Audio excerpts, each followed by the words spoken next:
Not only do we translate and transport fatwas, you also get endorsements from scholars. You also get endorsements from scholars. So now you have a great scholar like Sheikh Rabi' ibn Hadi al-Madkhali, who issues a statement saying that Abu Muhammad al-Maghribi is a mountain of knowledge. All right, so here's the kicker. Spoiler alert.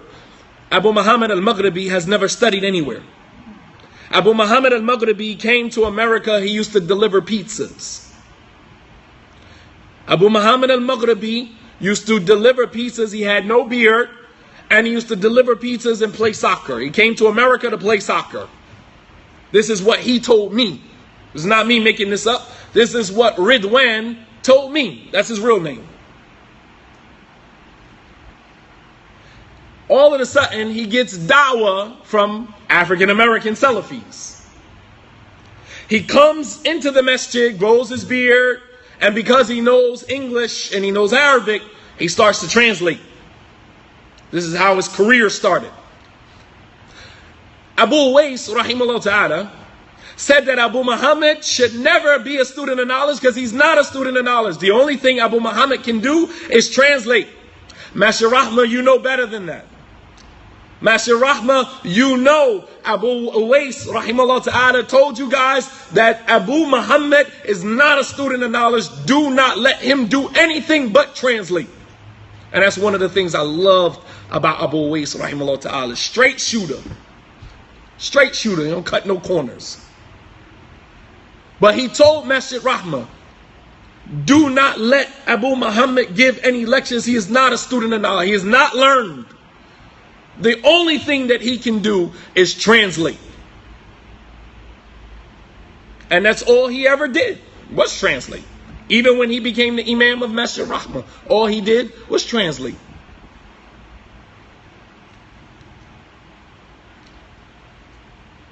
But Sheikh Rabi' referred to him as a mountain of knowledge. Even graduates from the Islamic University never even got an endorsement like that. But why? The question is now, why? Why would a scholar like Sheikh Rabi', who Abu Muhammad never even studied with him, to call him a mountain of knowledge? Why would Sheikh Rabi' refer to Abu Muhammad al-Maghribi, Ridwan, why would he refer to this brother as a mountain of knowledge? Why? Because he's going to continue the agenda. You understand? Are you guys connecting the dots now? Abu Muhammad al-Maghribi is going to continue the agenda. Which is why when I graduated, he had to make sure that whatever Sheikh Ubay said about me stuck. Master Rahma paid for me to go make Umrah because Master Rahma wanted me to rectify my issue because they saw value in what I brought to the community, which is where I'm from. That's my community. And they wanted to help me rectify that situation. But Abu Muhammad couldn't have that because the fear was that if Shadi Muhammad rectifies his affair with Sheikh Ubaid and Sheikh Rabi', then I'm out of a job. Because I had just graduated. And so the fear, even when he came to make Umrah, I graduated in 2007. Abu Muhammad al-Maghribi came with Masjid Rahma in 2006. 2007. That they came to make Umrah in May. I graduated in July. They came in May like they usually did. And when they got to Medina, the first thing Abu Muhammad said, so you graduating this year, right? I said, yeah. He said, well, yeah, they're probably going to make you the Imam of Masjid Rahma. I said, nah, I don't want to be the Imam. I don't want to be the Imam. So that just lets you know his insecurity right then and there. He knew that his life, his window was very short at that point. So when everything jumped off with Shadi Muhammad going to the movies and I'm saying that the Sahaba different in Aqidah, he capitalized off of that. He had to capitalize off of that because his job was on the line. You understand? So even when I went over and I met with Sheikh Rabia, he sent Ashraf to go spy on the conversation to bring back the narrative, and he could twist the narrative to be whatever he wanted to be. When we got back to America, we went to Masjid Rahma. I, myself, and the board of Masjid Rahma, Abdul Kareem, Tajuddin, all of the board members that were there, right? We were under the impression that Sheikh Rabia said, go back and give da'wah. Were we not? Abu Muhammad spent it. So when we got to the masjid, the community members are obviously like, well, what happened with Shadid? Did the Shadid straighten out the situation with the Sheikh? And what does Abu Muhammad do? He grabs the microphone and he stands in front of the community and say, no, Sheikh Rabia did not rectify Shadid Muhammad's affairs.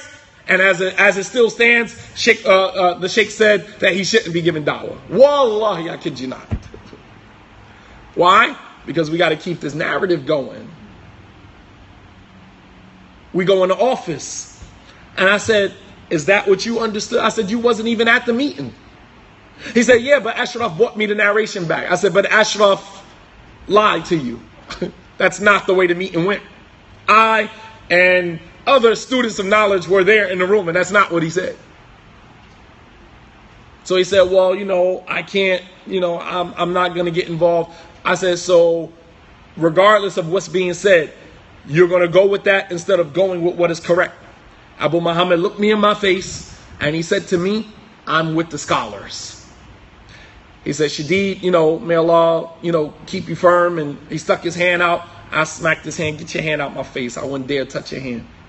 This will come back to all of y'all. The board members of Masjid Rahma are sitting there in the office like, what in the world just happened? But Abu Muhammad had to secure his job. Paying $1,700 a month for somebody's, house. Not too many people going to get that up. You understand what I'm saying? When you come from nothing, right? You come from nothing. You understand? Abu Muhammad comes from nothing. Didn't have a corporate job. He wasn't working in corporate America. You was a pizza delivery guy. And you went from being a pizza delivery guy to translating to being now the imam of one of the most prominent Salafi masjids in the African American community. And I kid you not, for the time that he was the imam there, and the people there can bear witness to that, he didn't empower the people one bit. Didn't increase your knowledge of anything. You understand? He didn't increase your knowledge in anything. He didn't advance the things that were of interest to African Americans. And then he resigned as a sign of his allegiance and loyalty to Salafi publications and the scholars, and moved to Atlanta. And then that's when the Caucasian Imam Umar Quinn came in, and here again, another 3, 4, 5 years of nothing. Of nothing. So you went from Abu Muhammad to Umar Quinn to now nothing. And the people that could have benefited you, like Tahir Wyatt, who you flipped on, who Tahir took you guys overseas every year and introduced you to all of the scholars that he knew. Masjid Rahma had no connection to the scholars until Tahir made the connection for you. You had no connections, and you flipped the script on Tahir, who has been there for you guys from day one. I know you regret it now. I know you regret it now. You flipped the script on Tahir.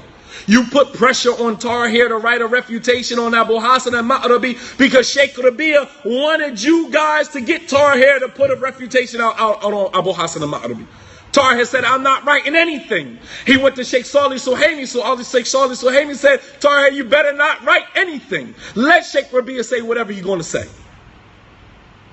Understand? That's how it went down. Abu Rumesa, you need to make tawbah. You need to fear Allah subhanahu wa ta'ala and repent. The pressure that you put on Tahir to write that refutation on Abu Hassan al-Maghribi so you could save the enterprise of Masjid Rahma. You didn't care about Tahir's reputation. You didn't care about the fact that even if he wrote a refutation on Abu Hassan al-Maghribi, it would be a lie. Because he doesn't take from Abu Hassan al-Maghribi. He's not a companion or friend or a student of Abu Hassan al-Maghribi. You knew that. Tahir took you guys overseas and introduced you to every Salafi scholar he knew. And you pressed him to write a refutation on Abu Hassan Al-Maghribi. You guys ought to be ashamed of yourselves. Nights he stood up translating for the Sheikh for you guys. Nights that we rented vehicles, vans, driving y'all all around Medina. How dare you do that? All for what? So you can save the enterprise of Masjid Rahmah over top of Chicken Shack? That's the best that you can offer to the African American Muslim community? You gotta be kidding me, man.